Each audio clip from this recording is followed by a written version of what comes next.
sekalian yang kami hormati, acara ujian promosi doktor untuk saudara Said Kelana akan segera dimulai. Tim penguji Universitas Indonesia memasuki ruang sidang. Hadirin kami mohon untuk duduk.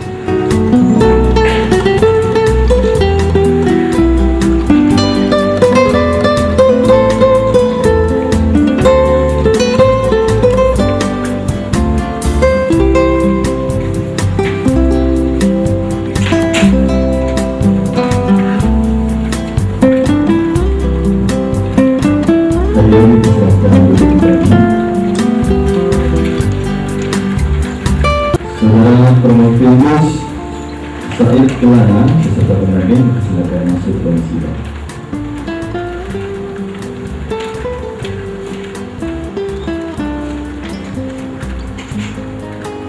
Ujian untuk memperoleh gelar doktor dalam bidang ilmu manajemen kekhususan manajemen keuangan pada Fakultas Ekonomi Universitas Indonesia.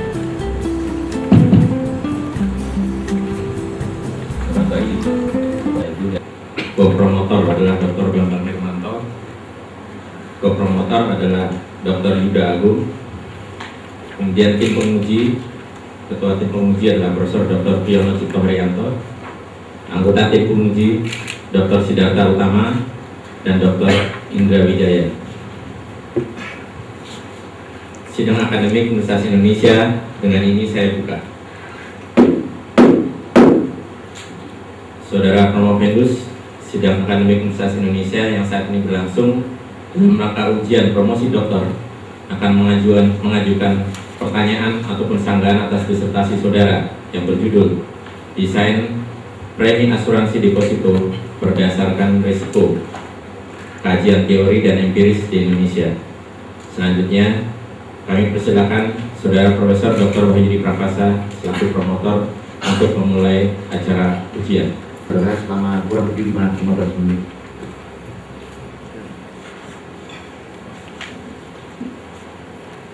Assalamualaikum warahmatullahi wabarakatuh. Yang terhormat Bapak Profesor Dr. Piono Cipto Haryanto, yang terhormat Bapak Dr. Siddhartha Utama, yang terhormat Bapak Dr. Indra Wijaya, yang terhormat Bapak Dr. Raksa Kamahi, yang terhormat Bapak Profesor Dr. Wahyudi Prakasa, yang terhormat Bapak Dr. Bambang Hermanto, dan yang terhormat Bapak Dr. Yuda Agung, serta hadirin sekalian. Terima kasih atas kesempatan yang diberikan kepada kami untuk menyampaikan ringkasan dari disertasi kami dengan judul Desain Premi Asuransi Deposito Berdasarkan Risiko, Kajian Teori dan Empiris di Indonesia. Penelitian ini didasari adanya krisis perbankan di Indonesia yang berpengaruh sangat buruk terhadap perekonomian. Dalam upaya menstabilkan sistem perbankan, maka pemerintah telah melakukan blanket garansi dan selanjutnya dalam bentuk lembaga penjaminan simpanan. Penelitian ini diharapkan memberikan kontribusi teoritis serta sebagai masukan bagi LPS mengenai penentuan asuransi deposito yang optimal. Masalah utama dari sistem perbankan adalah terjadinya bank run yang berpotensi menghancurkan sistem keuangan. Untuk itu diperlukan upaya menurunkan potensi bank run. Salah satu upaya tersebut adalah diberlakukannya asuransi deposito. Di sisi lain, asuransi deposito memiliki dampak negatif, yakni moral hazard oleh depositor berupa turunnya monitoring serta oleh perbankan sendiri, dorongan mengambil risiko secara berlebih. Karena bahan premi yang dikenal sebagai loading factor. Secara teoritis, tambahan premi ini disebut sebagai insentif kompatibel. Namun demikian, riset-riset tidak secara tegas menyatakan bentuk insentif ini, melainkan hanya menyatakan premi atas dasar risiko saja tidak cukup. Secara empiris, penerapan asuransi deposito di dunia sangat bervariasi. Ini berarti blueprint dari asuransi deposito belumlah dapat ditentukan. Karenanya, penelitian ini dapat menambah variasi penentuan asuransi deposito. Penentuan premi asuransi pada penelitian ini didasarkan pada dua hal. Yang pertama, premi haruslah mencerminkan risiko, dan yang kedua, premi mempertimbangkan peluang merang hazard oleh perbankan. Pada bagian lanjutan, penentuan premi mempertimbangkan peluang bank run melalui jam proses. Penelitian ini merujuk pada FDIC USA sebagai lembaga kedua dalam asuransi deposito. FDIC menentukan premi dengan berdasarkan pada dua hal. yaitu seperti solid block, Camel, serta kapital. Namun cara ini menimbulkan ketidakpuasan karena dianggap tidak fair, mempertajam atau memperburuk kompetisi, dapat berubah sangat tajam. Dari sisi FDIC sendiri, ketidakpuasan bersumber pada banyaknya bank, 92% yang tidak membayar premi padahal ikut dijamin. Karenanya FDIC telah mengajukan rekomendasi mengubah pengelompokan sehingga lebih banyak bank yang membayar. Dengan cara ini, FDIC berharap menerima premi efektif kurang lebih 3,5 basis point. Pada FDIC, bank dengan rating Camel yang tinggi otomatis tidak membayar premi. Dengan demikian, selama rating Camel tetap pada kelompok sehat, maka bank tidak akan membayar premi, walaupun pada kenyataannya telah terjadi penurunan rating. Dianggap sebagai upaya melakukan risiko berlebih. Karenanya, bank-bank akan memperoleh manfaat yang sangat besar dari jaminan yang disediakan FDIC. Untuk itu, semestinya bank-bank ini diberikan ancaman untuk tidak melakukan moral hazard. Caranya adalah memberikan penalti jika bank ini mengalami penurunan rating. Besarnya penalti maksimal adalah premi terendah yang harus dibayar bank jika bank tersebut berada pada kategori tidak sehat. Inilah yang diajukan dalam penelitian ini sebagai upaya memperbaiki sistem yang ada untuk mengurangi perilaku moral hazard. Uji simulasi dari desain asuransi yang optimal dengan data di Indonesia memberikan hasil yang menggembirakan. Nixon.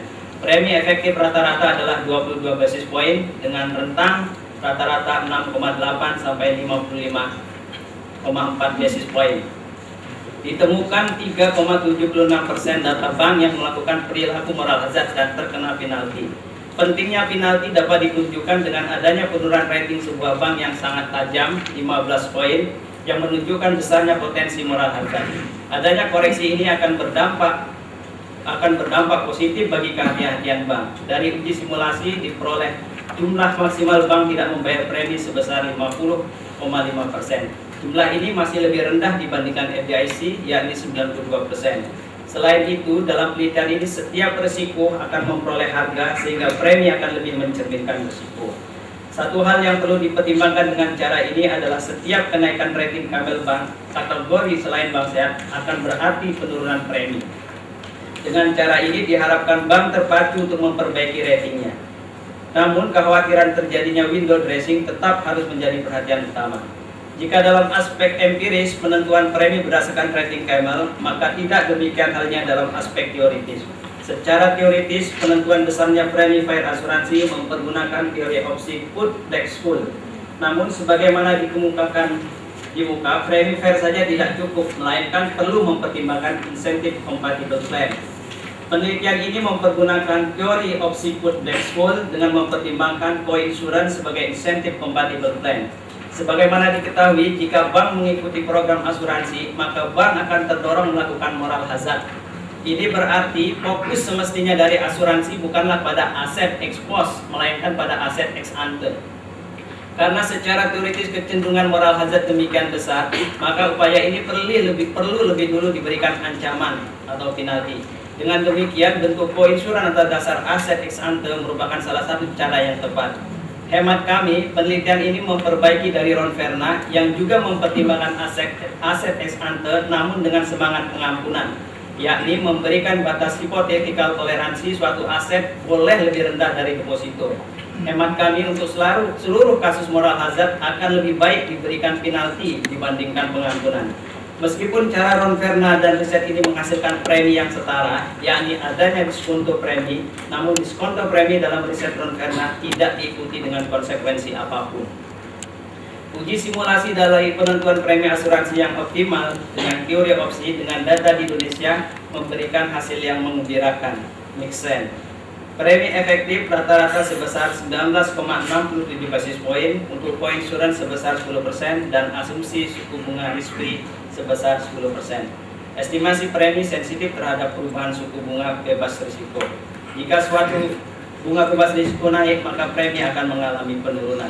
Hasil simulasi juga memperoleh hasil yang outlier, yaitu estimasi premi yang lebih besar dari 1%.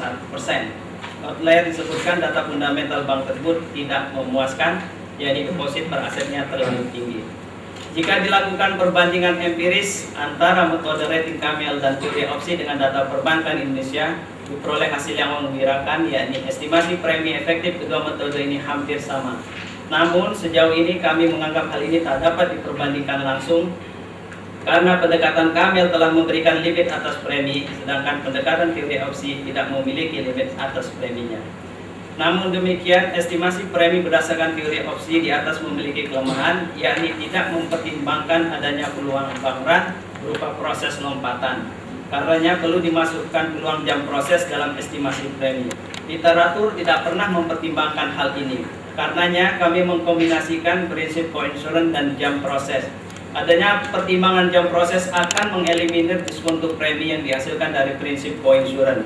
Hasil simulasi menunjukkan peningkatan premi, di mana nilai premi ini melebihi estimasi premi tanpa coinsurance.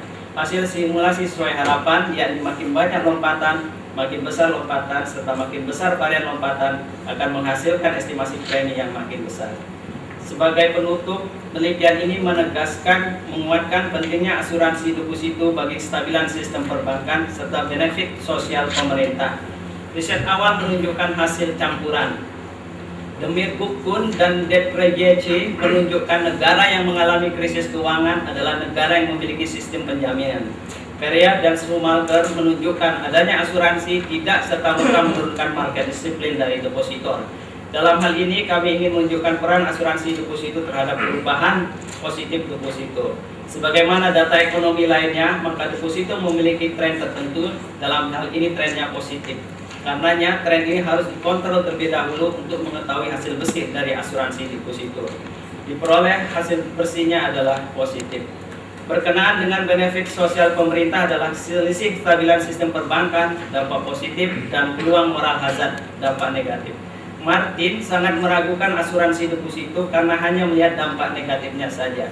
Hemat kami, jika penentuan premi didasarkan atas co-insurance, maka bank akan berhati-hati untuk melakukan moral hazard. Besarnya co-insurance ini haruslah sedemikian rupa sehingga ekspektasi manfaat dari taking excessive risk oleh bank lebih rendah dari ekspektasi tambahan biaya yang harus ditanggung. Dari uraian di atas, rekomendasi yang dapat diberikan berkenaan dengan penerapan asuransi deposito yang optimal adalah perlunya penentuan premi asuransi dengan mempertimbangkan risiko, perlunya mempertimbangkan aset ex ante setelah bank mengikuti program asuransi, perlunya memperlakukan co-insurance bagi setiap bank peserta asuransi. Demikian ringkasan kesimpulan yang dapat kami sampaikan. Terima kasih atas waktu yang diberikan. Assalamualaikum. Baik, Saudara Promovendus, waktu yang kami berikan sudah cukup dan selanjutnya akan kami lanjutkan dengan pertanyaan dan sanggahan dari para penguji. Untuk itu, kami persilakan penyanggah pertama, Profesor Dr. Priyono Cipto Haryanto mengucapkan pertanyaannya. Terima kasih Ketua Sidang. Saudara Promovendus, saya tidak akan bertanya ayat-ayat suci yang saudara kutip dan juga sajak yang ada di situ di luar kemampuan saya. Ada dua pertanyaan yang umum, sangat umum saja yang mudah-mudahan saudara nanti bisa memberikan penjelasan secara baik. Yang pertama ini mengenai asuransi deposito itu sendiri. Ini kan sudah dilakukan di berbagai negara ya, baik negara maju maupun negara berkembang. Pertanyaannya menjadi apakah di negara-negara itu sistem perbankannya juga sama dengan di Indonesia, karena di Indonesia belum pernah dicoba kan ini. Karena di Indonesia kan juga mempunyai sistem perbankan yang agak berbeda. Kita ada bank pemerintah yang punya cabang di mana-mana dan sebagainya. Kalau di Amerika kan bank pemerintah hanya ada di masing-masing state, di negara bagian. Apakah kalau nanti saudara ingin menerapkan itu, sudah melihat bahwa ada negara-negara yang mempunyai sistem perbankan yang sama. Dan masih berhubungan dengan ini, apakah asuransi deposito ini akan sama kalau untuk bank pemerintah atau bank swasta, karena bank pemerintah kita ini yang mulai anjuran-anjuran pada saat sekarang ini terjadi di BNI, kemudian BRI kemarin itu lebih banyak deposito. Saya kalau sudah bicara tentang benefit sosial ini, ukurnya di mana sih? Kalau benefit yang biasa itu kan gampang ya, tapi kalau sosial benefit itu kan selalu sulit ukurnya. Benefit sosial pemerintah itu bagaimana ukurnya? Tadi saudara jelaskan benefit sosial itu masalah surat harta. Kemudian apakah ada juga social cost yang sosial juga di dalam? Coba dua pertanyaan ini.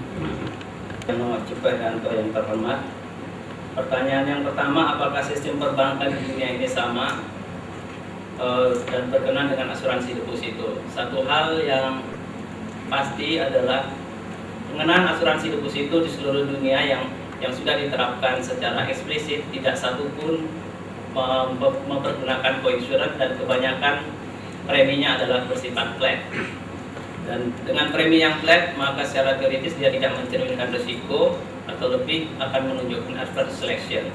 Sedangkan sistem perbankan di dunia barangkali secara prinsipil sifatnya sama, tetapi ada beberapa perbedaan. Misalkan di Jerman itu sangat ketat, dan di Jerman sendiri bank sentralnya kalau tidak salah tidak boleh bertindak sebagai lender of the last resort. Sedangkan di Australia itu mirip dengan di Indonesia, di mana ada bank yang dalam tanda kutip dilindungi oleh pemerintahnya, seperti di Indonesia adalah bank BUMN. Kemudian pertanyaan yang kedua mengenai apakah jika dikenakan premi asuransi bagaimana perlakuannya terhadap bank pemerintah dan bank swasta. Nah, sebenarnya bank pemerintah itu sudah seumur hidup di asuransi, karena dia dijamin terus dari dulu sampai sekarang. Maka perilaku moral hazardnya adalah sangat besar. Jadi secara teoritis memang bank pemerintah akan lebih besar moral hazardnya dibandingkan bank swasta. Nah, mestinya sebagaimana tadi harus ada tindakan action yang mengikuti supaya moral hazard itu dapat diminimalisir. Kemudian mengenai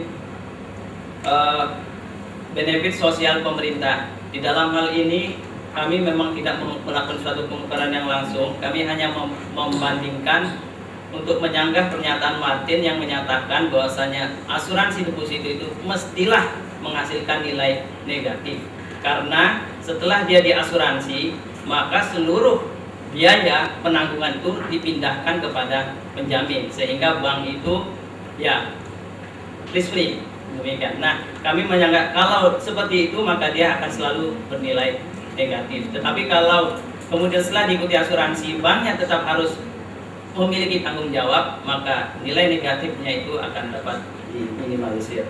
Dan social cost dari asuransi itu adalah moral hazard, dan ini yang harus dicermati. Demikian, terima kasih. Pertanyaan pertama terkait dengan implikasi terhadap kebijakan dari hasil studi Anda. Jadi di sini Anda mengembangkan 3 model yang dapat digunakan untuk menentukan misalnya premi. Yang pertama yang berdasarkan KAMEL, yang kedua option, yang ketiga adalah option dengan jam proses ya. Bisa tolong Anda jelaskan kalau misalnya pemerintah bertanya kepada Anda model mana yang Anda akan rekomendasikan untuk digunakan di Indonesia, apa jawaban Anda, serta jelaskan apa dasarnya, kenapa Anda memilih model tersebut. Kemudian pertanyaan yang kedua, di sini Anda melakukan simulasi dari atas ketiga model tersebut untuk menentukan besarnya premi. Ya. Nah, tapi tentunya dalam melakukan simulasi ini Anda menggunakan sejumlah asumsi. Ya. Jadi seperti misalnya yang model KAMEL, Anda menggunakan asumsi mengenai faktor penyesuaian. Kemudian yang model opsi ada asumsi tentunya mengenai perhitungan variasi dari aset. Kemudian juga yang jam proses misalnya asumsi mengenai berapa jumlah lompatan per tahun atau per 6 bulan. Nah, di sini pertanyaan saya adalah pertama, apakah Anda melakukan analisa sensitivitas terhadap asumsi tersebut? Jadi kalau misalnya asumsi tersebut divariasikan, bagaimana dampaknya terhadap premi? Kemudian bagaimana kalau misalnya Anda sudah mengusulkan model ini ke BI dengan asumsi-asumsi tertentu, ternyata kemudian dalam realisasinya asumsi ini berbeda dengan yang realisasi, sehingga tentunya akibatnya premi yang di-charge ini berbeda dengan premi yang seharusnya gitu kan berdasarkan realisasi. Nah itu bagaimana dampaknya terhadap perilaku dari bank-bank tersebut? Terima kasih. Model mana yang akan ditawarkan? Secara akademis, seluruh literatur menunjukkan bahwasanya model yang baik itu adalah yang menggunakan data pasar, maka dia dalam hal ini maka mempergunakan teori opsi put option. Tetapi dari seluruh penerapan di dunia ini tidak satu pun yang menerapkan saran dari para akademis. Jadi di seluruh dunia asuransi yang sudah diterapkan itu semuanya mempergunakan pendekatan Camel. Dan penentuan premi adalah jujur, dan pada umumnya bersifat flat. Nah, kalau kami diminta untuk menyarankan kepada Bank Sentral penentuan premi asuransi deposito, maka kami menyarankan untuk mengikuti yang juga berlaku di seluruh dunia, yaitu Camel, karena di tempat lain pun akademis tidak didengarkan untuk hal ini. Tetapi mungkin dapat dipertimbangkan beberapa faktor dari faktor-faktor pasar, misalkan ya dalam pengukuran variabel pengukuran yang dipakai dengan teori opsi tersebut. Misalkan di dalam hal ini adalah rasio deposit per asetnya. Barangkali itu dapat menjadi satu pertimbangan faktor yang lain selain dari Campbell-nya. Tapi berapa cut off rate dari faktor-faktor pasar itu sebagai standarnya, itu di luar dari penelitian ini. Itu pertanyaan yang pertama. Yang kedua, mengenai simulasi, sebagian kami melakukan simulasi, sebagian tidak. Untuk teori opsi itu sangat sensitif terhadap besarnya ukuran variabel yang ditentukan. Tetapi untuk Camel kami memang kami tidak melakukan simulasinya. Tetapi di opsi itu sangat sensitif. Nah, kemudian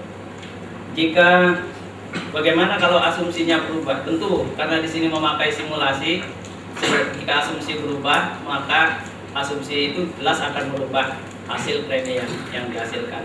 Katanya yang paling penting di sini adalah berapa dekat asumsi yang dipakai dengan realita yang ada. Selisihnya barangkali dapat menjadi bias. Demikian yang dapat kami sampaikan. Terima kasih. Anda jelaskan, jadi dari akademisi mengusulkan yang option, tetapi yang di seluruh dunia kebanyakan pakai Camel dan Anda menyarankan juga yang Camel. Nah, mungkin Anda bisa jelaskan argumentasi lebih lanjut kenapa apa kelemahan yang terdapat pada model option ini sehingga tidak Anda rekomendasikan pada secara konsep mungkin lebih kuat dibandingkan dengan Camel. Pada kenyataannya tidak semua data itu memiliki data pasar. Barangkali itu faktor yang paling dominan yang terjadi. Riset kalau di jurnal menunjukkan di Amerika sendiri itu sangat banyak bank yang tidak memiliki data pasarnya. Barangkali itu juga alasannya mengapa di Amerika FDIC itu mempergunakan rating Camel. Nah, kalau kita lihat juga di Indonesia juga data pasar bank juga tidak semuanya lengkap, dan yang kedua juga mungkin yang sudah seperti kita pahami, mungkin pasarnya bersifat tidak strong, tidak sempurna. Jadi sehingga informasi data pasar itu belum atau tidak merefleksikan nilai yang sebenarnya. Demikian.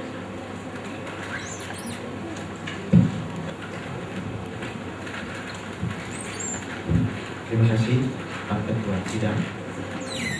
Saudara Prometheus, saya akan mengajukan 3 pertanyaan.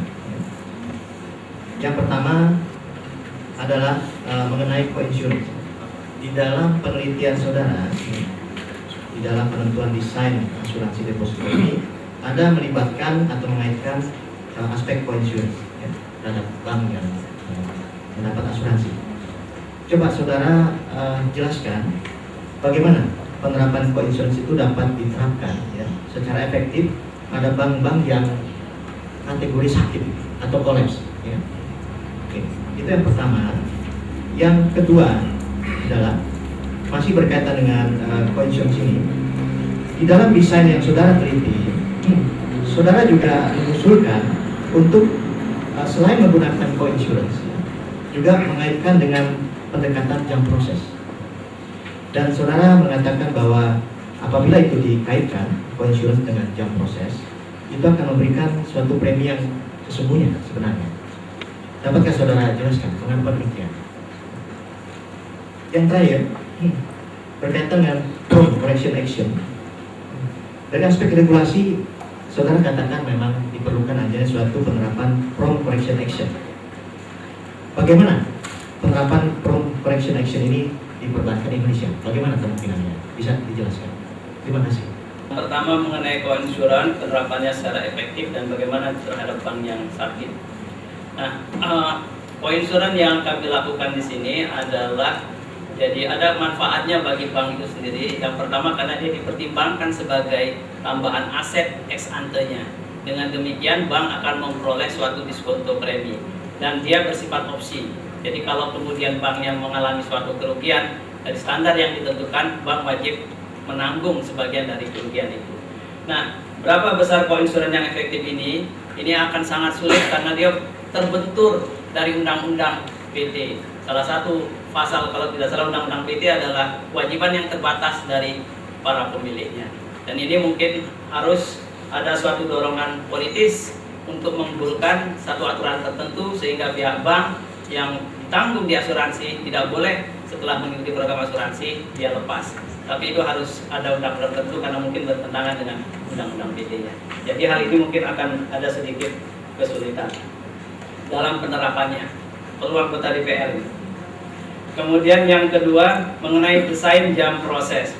Nah, jam proses kita akan tahu sifat bank itu yang mengalami bank run itu adalah dia mengalami sedikit bank run tetapi dengan magnitude yang besar. Dengan demikian walaupun mungkin sangat jarang dia terjadi bank run, tetapi sekali terjadi itu akan sangat membahayakan sistem dari perbankan itu sendiri.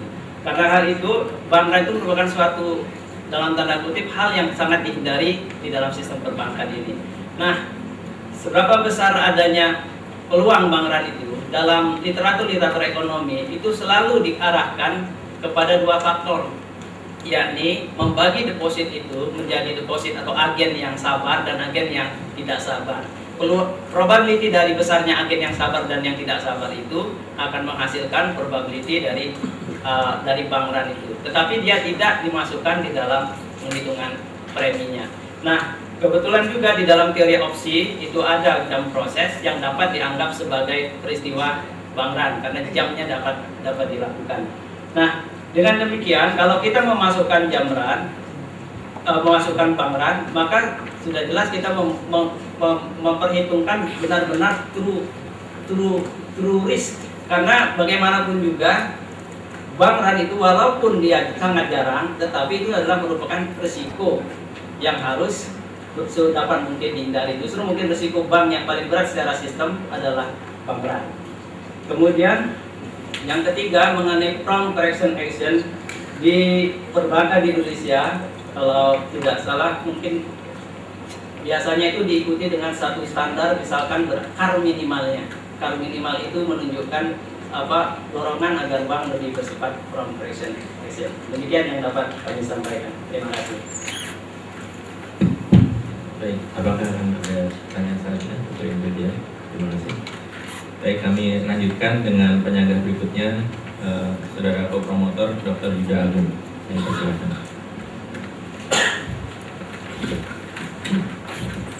Terima kasih. Saya hanya ada satu pertanyaan.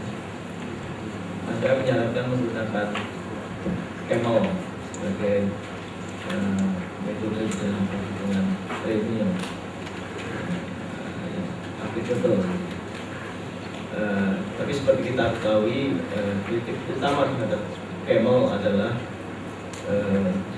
dia lebih pada expose, gitu ya, data-data yang expose. Padahal di dalam asuransi yang penting adalah kedepannya, nanti gimana Anda menyikapi kelemahan. Bapak Dr. Yuda Agung yang terhormat, memang ada tidak satu pun alat pengukuran yang dapat memuaskan dari berbagai seginya. Nah, dalam hal ini barangkali untuk mensiasatinya, yang kami hadirkan di sini adalah melihat juga perubahan dari Camel itu sendiri, dari suatu bank itu ratingnya yang kemudian diberikan sebagai insentif apakah dia perlu dipenalti atau tidak. Tetapi fakta yang menunjukkan bahwasanya sebuah bank itu secara standar, secara internasional mempergunakan Camel sebagai ukuran yang sudah dilakukan. Memang jika data pasar diyakini ada dan diyakini mencerminkan semua nilai informasi, tentu akan sangat baik jika kita mempergunakan teori opsi pool. Cuma persoalannya adalah penggunaan data pasar yang mungkin dapat mencerminkan ex ante mungkin tidak lebih baik dibandingkan penggunaan data yang berdasarkan historical, karena data pasarnya sendiri yang masih diragukan ataupun karena ketidaktersediaannya. Demikian, terima kasih. Baik, Dr. Yuda Agung. Baik. Dengan demikian kita beralih ke penyangga yang terakhir, co-promotor Dr. Bambang Hermanto. Kami silakan. Sebenarnya saya mau berkomentar dari sebelum bertanya ini. Anda terlalu cepat menyimpulkan, wah saya ikut Camel gitu. Pak, saya dibaca juga, Pak Nida kenapa tanya juga sama, feelingnya juga sama dengan saya. Kita akan berdiskusi langsung, saya ikut Camel kenapa? Karena yang berlaku banyak di dunia itu gitu. Mengapa begitu? Apa Anda nggak mencoba melihat kenapa Camel yang paling bagus? Karena itu ada historisnya. Anda lihat bagaimana sejarah perkembangan daripada apa itu namanya metodologi itu sendiri maupun isu itu sendiri. Jadi isu Camel itu sudah lebih dulu dibandingkan financial stability, masalah internal di perbankan waktu mereka di treasury sebagai alat, sebagai tools, sehingga itu tersedia lebih dulu merata di perbankan. Tetapi ternyata itu tidak mencukupi. Kenyataannya apa sudah sebelumnya asuran apa, Camel dan sebagainya masih terjadi semacam moral hazard macam-macam.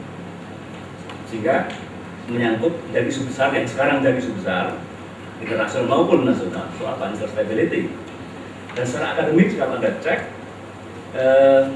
Camel itu berasal memang dari industri ya, streamnya dari industri tadi, bagaimana evolusi industri. Tapi kalau yang mainstream yang ke arah modeling dan mencoba teoritikal itu yang dari akademik itu kan Melton kan mulainya. Options, continuous time finance itu dari Melton mulainya. Mulai masuk ke aplikasi risk untuk ini karena kaitannya dengan risk itu HCM di Jerome Melton. Sebelumnya agak Cox, Ingersoll gitu ya. Nah kalau Anda pelajari lihat histori itu, kita bisa mengerti mengapa Camel yang sudah lebih dulu. Tetapi justru sebagai Pak Agung sampaikan tadi, sekarang ini sedang justru ada turning point, ada usaha yang menyatu antara akademik dengan industri untuk memperbarui, untuk menyempurnakan approach ini. Itu kenapa saya maksa Anda pakai jam proses itu, karena masa Anda mau jadi fosil gitu, selesai dari fosil dulu disertasi gitu ya. Maka itu tidak maka saya paksa untuk jam proses kenapa? Justru peluang untuk menjawab secara akademik itu di sana. Oleh karena itu saya tidak sepakat dengan pendapat Anda bahwa lebih baik dan Camel tidak. Justru lebih baik masuk jam proses. Karena Pak itu akan lebih mendekati yang seharusnya yang Anda katakan. Soal workability ini sedang jadi kerja besar bahwa financial stability itu isu yang bagian salah satu bagiannya yang namanya asuransi deposito adalah bagian daripada isu itu. Oleh karena itu saya menyanggah itu, nanti mohon komentar. Yang kedua, waktu Anda mencoba menggunakan jam proses, saya jadi bertanya gitu, apa ada sesuatu yang Anda temukan? Wah, saya mengurangi iman saya pada jam proses gitu. Saya jadi kurang yakin dengan jam proses sehingga saya ikut. Apakah ada secara akademik? Ya? Secara akademik, ada sesuatu yang membuat Anda melihat kelemahan kekurangan jam proses sehingga Anda menyerah pada yang Camel. Saya kira untuk pertama. Terima kasih. Bapak Dr. Bambang Hermanto yang terhormat, biasanya kami kalau menjawab ini mesti seminggu Pak. Dan datang lagi seperti yang ditulis kan, jawabannya apa. Tapi sekarang kami akan dipaksa untuk menjawabnya. Satu hal yang kami sampaikan di sana itu hanyalah dari segi workability-nya saja Pak. Jadi kalau dilihat dari segi penerapannya, maka Camel akan kelihatannya lebih workability. Itulah alasannya kenapa kalau ditanyakan mana yang harus disarankan, ya tentu yang lebih workability-nya saja. Itu yang mengapa kami menyarankan Camel. Tetapi kalau lihat dari segi perkembangan teoritis, kita belajar dan lain-lainnya, tentu kita harus melihat bahwasanya dengan pendekatan pasar dari opsi put itu yang merupakan suatu langkah yang jauh lebih baik. Nah, sebagai mungkin gambaran saja di jurnal itu tentang asuransi deposito itu ada sekitar 2000 artikel, dan itu hanya sekitar 5 artikel yang menunjukkan tentang penentuan premi. Jadi sangat-sangat kecil perhatian terhadap hal ini. Tapi itu memang dari segi akademis. Jadi kami sepakat dengan yang Bapak nyatakan. Cuma kalau ditanya dari segi penerapan, ya tetap portability-nya adalah camel. Faktanya di semua dunia, semua bagian negara, portability-nya adalah camel. Demikian yang dapat kami sampaikan. Gimana Pak? Bisa dimulai. Begini Pak, kembali soal workability itu karena sejarah. Camel adalah masa lalu. Jadi sudah ada sebelum isu ini sendiri soal asuransi deposito sendiri dari isu itu sudah ada Camel itu. Dan ini justru itu yang saya ingin mengajak Anda berpikir secara kritis. Mungkin saya bisa ambil satu perumpamaan yang lebih dekat. Ini semacam structural form dengan reduced form modeling. Structural form itu adalah option, approach, dan jam proses. Reduced form, dan itu kalau Anda baca nanti kaitan dengan Hasanah yang di risk management, mereka pun modelnya menyebutkan ada dua aliran tadi kan. Dari industri itu memang yang reduced form itu lebih berat yang sederhana, jika ada migration, probability, predictability dan sebagainya, rate migration itu ya. Kalau structural form memang mencoba mengungkap fundamental factor. Dan ini memang justru sedang ada wave ombak untuk menggeser makin banyak ke arah structural form dari reduced form yang ada. Dan reduced form sudah ada duluan karena memang itu didukung oleh fondasi dari praktek bisnis yang ada sebelum isu itu sendiri ada. Sebelum banyak isu itu merata, sebelum itu menjadi isu merata. Jadi saya kira satu itu, tapi boleh itu kenapa saya tidak akan memaksakan Anda, itu kenapa silahkan Anda berpendapat itu. Cuma saya mohon ke depan coba Anda cek kembali banyak sekali artikel yang kita jangan hanya di MA, hanya di sub asuransi deposito. Anda harus melihat lebih luas ke financial stability, nanti ke modeling dan risk management. Nah itu satu maksudnya. Dan itu bukan salah Anda, karena memang kita makan untuk ketajaman sementara pada satu bagian itu. Saya kira itu komentar saya.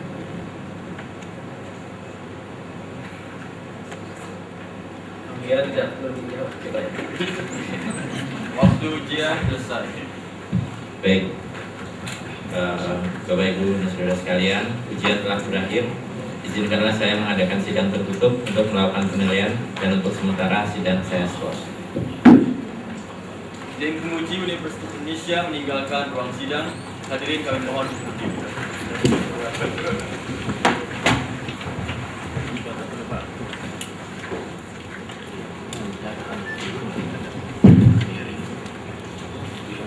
Romo Pendus Said Kelana, kami telah mempelajari disertasi yang saudara ajukan kepada kami serta memperhatikan pula pembelaan saudara atas pertanyaan dan sanggahan dari pihak kami.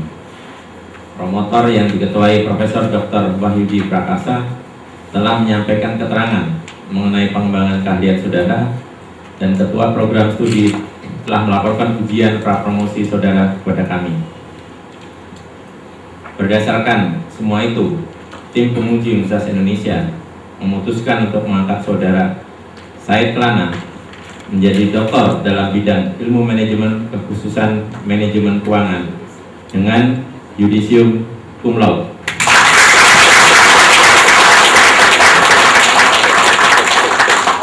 Berdasarkan keputusan ini, maka kami memberikan kuasa kepada promotor Profesor Dr. Wahyudi Prakasa untuk melantik saudara Said Kelana dengan cara yang lazim.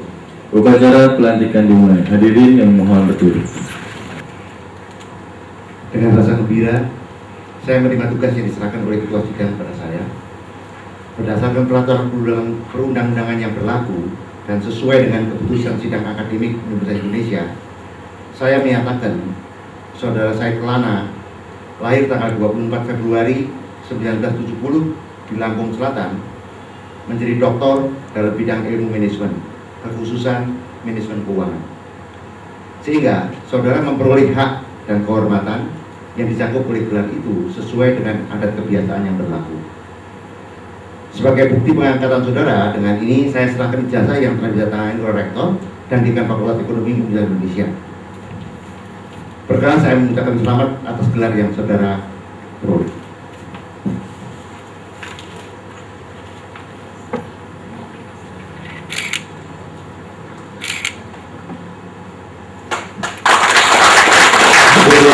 Silakan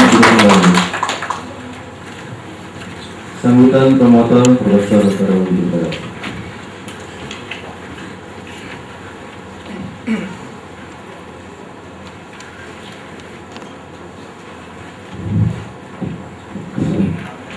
Ya, karena sudah terlalu serius tadi ya, maka saya akan sampaikan saja untuk sambutannya. Hari ini FEUI telah menghadirkan satu dokter lagi. Dr. Said Kelana telah berhasil mempertahankan disertasinya yang berjudul Desain Premi Asuransi Deposito Berdasarkan Risiko, Kajian Teori dan Empiris di Indonesia. Menurut seorang kawannya, Saudara Said Kelana berbakat ekonometri dan seniman. Karena keahliannya yang mendekati Dr. Hedi Pasai itu, Saudara Said Kelana suka menggunakan singkatan. Dia jarang menyebut nama lengkap seorang dosen. Saya dipanggil WP, Pak Yuda Agung WA, dan Pak Bambang Hermanto BH. Karena alasan itulah maka dalam kesempatan ini saya akan menyebut nama Saudara Said Kelana dengan singkatan SK. SK dilahirkan di sebuah dusun di Lampung. Bapak Palembang dan Ibu Buja Kusuma, putri Jawa kelahiran Sumatera yang berasal dari Blitar. Melihat tubuh Saudara SK yang mumil, saya jadi ingat ucapan saya Suprana pada waktu Muri mengangkat Saudara Sugeng Purwanto sebagai dokter yang lulus paling cepat di Indonesia. Menurut kawan yang hadir dalam upacara tersebut, saya Suprana bilang orang kecil memang jenius. Ya karena Pak Jaya sebenarnya kecil juga, Sugeng kecil, nah ini juga yang satu lagi kecil. Ya. Namun menurut Saudara SK, tubuh yang kecil bukan karena jenius, tapi mungkin karena beberapa faktor. Pertama, mudah terharu dan nangis gara-gara hobi nonton film India. Kedua, kelalaian kakaknya yang mengasuhnya di masa kecil, sehingga SK kecil tidak bisa membedakan antara chocolate chip dengan kotoran kambing. Ketiga, karena sangat doyan makan pisang goreng, ya, meskipun badannya kecil, Saudara SK mampu memakan 10 pisang kepok besar, sehingga di Lampung mendapat julukan tumpi balak, yang artinya buah pisang besar. Meskipun tidak merasa dirinya jenius, pada waktu SD, prestasi belajar Saudara SK kecil sangatlah membanggakan, menempuh SD hanya 24 tahun. Namun setelah itu, prestasinya katanya biasa-biasa saja, dan bahkan setelah mengikuti program S3, SK merasa dirinya paling bodoh. Tidak jelas apa sebabnya, katanya. Mungkin karena setelah SD tidak lagi mendapat gizi kotoran kambing atau sebab lain. Ketika berusia 13-14 tahun, Saudara SK telah menulis puluhan puisi. Cita-cita awalnya menjadi penyair, namun emaknya kurang berkenan. Atas anjuran emaknya, Saudara SK tidak jadi memilih Fakultas Sastra. Namun sebagai siswa IPA, sebenarnya Fakultas Ekonomi bukan pilihan awalnya. Idealisme mudanya dulu memilih Teknik Nuklir di UGM. Sekarang SK merasa butuh tidak kuliah di Teknik Nuklir. Alasannya sangat sederhana. Kalau jadi insinyur nuklir, dia takut dituduh seperti Hambali atau Imam Samudra. Sewaktu mahasiswa S1, Saudara SK tidak aktif berorganisasi. Sebagai orang dusun, targetnya cuma cepat lulus katanya. Ternyata targetnya tercapai karena merupakan lulusan pertama jurusan ESP FE 4 angkatan 87, dan ternyata juga menjadi dokter pertama di angkatannya. Setelah lulus, Saudara SK langsung bekerja sebagai dosen di IAIB dengan opportunity cost yang katanya sangat besar. Karena tidak lama setelah itu, setelah ia menjadi dosen, ia memperoleh panggilan di BI. Kini, SK jadi membayangkan, seandainya memenuhi panggilan BI pada waktu itu, mungkin sekarang dia akan duduk di sebelah Pak Bambang Hermanto, bukan sebagai promovendus, tapi sebagai promotor. Karena Pak Yuda Agung juga dari BI, jadi bisa menggantikan posisi Pak Yuda Agung. Sebagai manusia, Saudara SK selalu bersyukur, tidak pernah menyesal. Baginya, segala sesuatu ada hikmatnya, dan Allah mengatur yang pas untuk semua orang.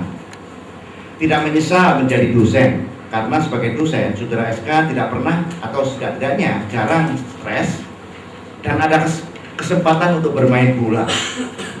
Bergabung dengan mahasiswanya kalau terasa ngantuk jam 2 siang. Pada saat mengajar, mahasiswanya lebih sering bertanya atau memberi informasi tentang pertandingan Liga Champion daripada materi kuliah.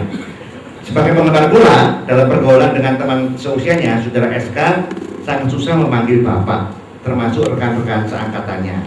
Dan termasuk juga katanya Pak Muslim itu ya, kawan rekannya, yang penampilannya sudah seperti profesor ya, nggak akan dipanggil bapak kan ya. Untung saudara SK menjadi dosen di Jakarta. Kalau di Surabaya tidak tertutup ruang, saudara SK akan mengerahkan para bonek untuk mengurut ke Stadion Senayan Jakarta. Ya. Dan untuk sekolahnya di sini bukan di Erlangga ya. Selama hidupnya pengalamannya yang paling seram adalah pada waktu masuk ke program S3. Saudara SK merasa sangat bodoh dan tidak mengerti apa-apa. Ketika seorang junior S2 bertanya tentang mata kuliah kiat kuliah di program S3, jawaban saudara SK sebenarnya dimaksudkan untuk dirinya sendiri adalah kalau Anda di tepi sungai dan tidak tahu bagaimana deras arusnya, jangan hanya berdiri tepi, masuklah dan apungkan badan, insya Allah akan sampai di tepi yang lain, entah kapan itulah yang dirisaukannya. Namun untungnya SK memiliki teamwork 4 sekawan yang solid. Mereka telah sepakat untuk tidak bersaing dan maju bersama-sama. Ternyata semuanya lolos atau hampir lolos, meskipun IP-nya tidak sama. Profesor Muslim dia panggil Prof selalu ya, biasanya nilainya paling tinggi. Menurut SK mungkin karena tulisannya gede-gede. SK merasa bangga karena di antara 4 sekawan hanya dia yang tidak pernah mengulang. 2 rekannya tersandung di kiat penulisan dan 1 rekannya yang lain di filsafat ilmu. Namun menurut rekannya, saudara SK tidak mengulang karena sangat pandai berfilsafat dan berteori. Teori atau filsafat ilmunya mengenai kiat penulisan adalah jangan terlalu jelas menuliskan sesuatu yang tidak terlalu jelas. Ya. Katanya setelah menguasai filsafat dan teori ini, 2 rekannya justru lulus lebih dulu dibandingkan dia. Kuliah SIKA juga merupakan tahun duka bagi saudara SK. Kedua pertuanya meninggal saat ia masih sibuk kuliah. Bahkan salah satu diantaranya meninggal 1 hari sebelum saudara SK menempuh ujian prelim investasi. Setelah melayat ke rumah duka dan diizinkan oleh kerabatnya, saudara SK terpaksa pulang ke rumah untuk belajar. Dengan sisa waktu serta mental yang tidak stabil, saudara SK berusaha mereview ulang semua bahan ujian. Karena sakit kepala, SK memaksa memakan obat dengan dosis 2 kali lipat. Besoknya ia mengadukan masalahnya kepada Prof. Kata Prof, awas SK, bahaya head stroke. SK menjawab, lebih baik daripada sample stroke. Yang uji oleh sample, maka sample stroke. Dan SK tidak dapat melupakan ujian itu karena setelah ujian dia tetap masih sakit kepala sampai beberapa hari. Kawan-kawannya bilang seharusnya dia tidak memakan obat dengan dosis 2 kali lipat, tapi memakan telur asin 10 biji dengan karena menurut teorinya telur asin memperkuat stamina. Ini teori baru ya katanya, pandai ya. Kesan saya mengenai saudara SK adalah pada waktu mengajukan permintaan untuk menjadi promotor ya. Saudara SK tampaknya sangat nervus. Saya jadi ingat pengalaman dari Indonesia.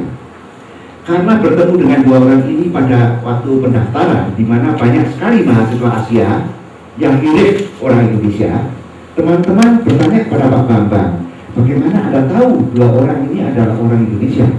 Oh, gampang kata Pak Bambang. Karena saya lihat dari jauh, 2 orang ini jalan liber pinggir, saya langsung aja omong Jawa. Ya? Nah, jadi Anda tak bisa bayangkan sendiri ya, apa yang dilakukan oleh saudara SK ya. Meskipun Puja Kusuma ternyata saudara SK masih orang Jawa. Meskipun katanya menemui Prof. Wahyudi tidak usah mengetuk pintu karena selalu terbuka, SK masuk ke ruangan saya melipir-lipir jalan ke samping, tidak lurus ke depan.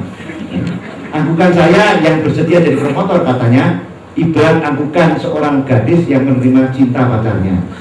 Maklum katanya, selama ini bayangan bertemu dengan seorang profesor seperti kata iklan, wow, seram.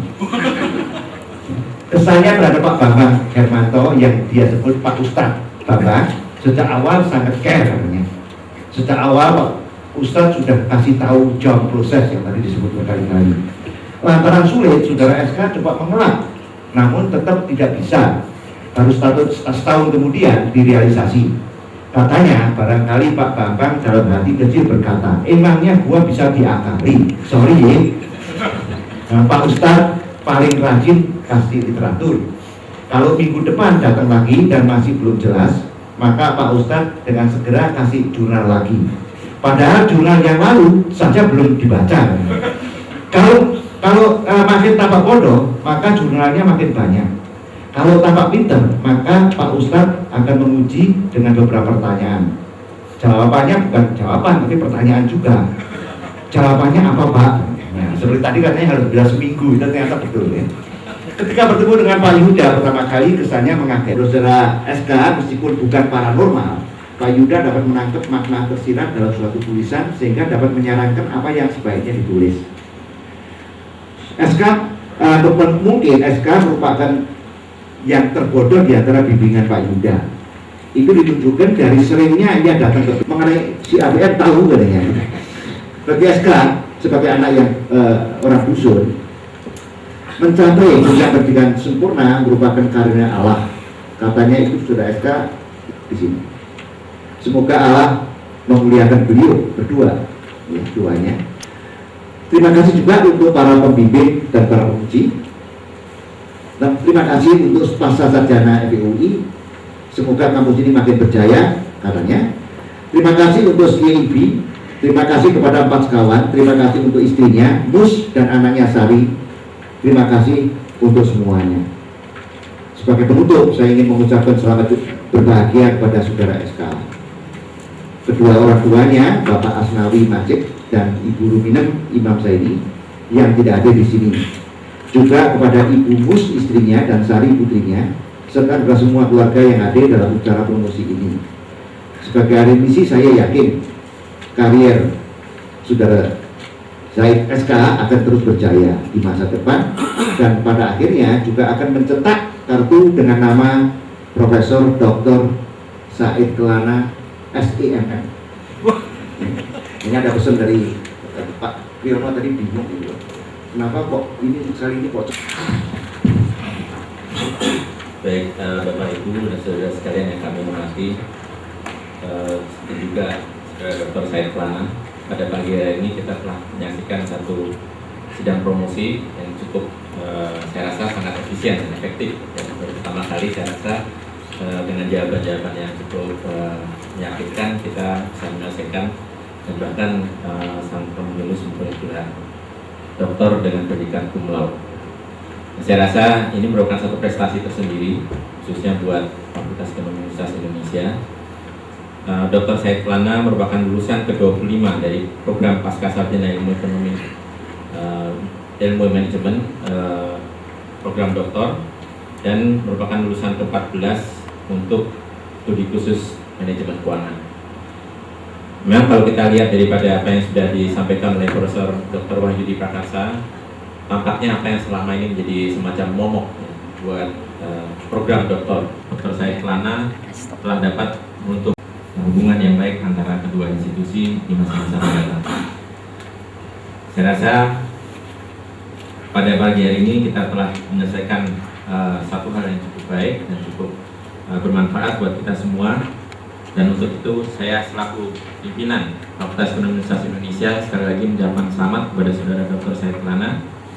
Dan kepada hadirin yang hormat, dengan demikian ujian promosi doktor telah berhasil kami laksanakan, dan dengan ini sidang akademik Universitas Indonesia saya tutup.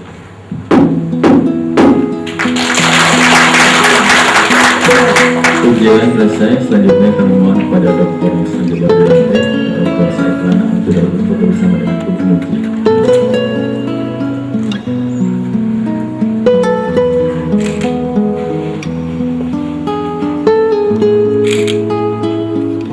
Silakan meja untuk menangkap jemaah selama. Yang demikian acara ujian termasuk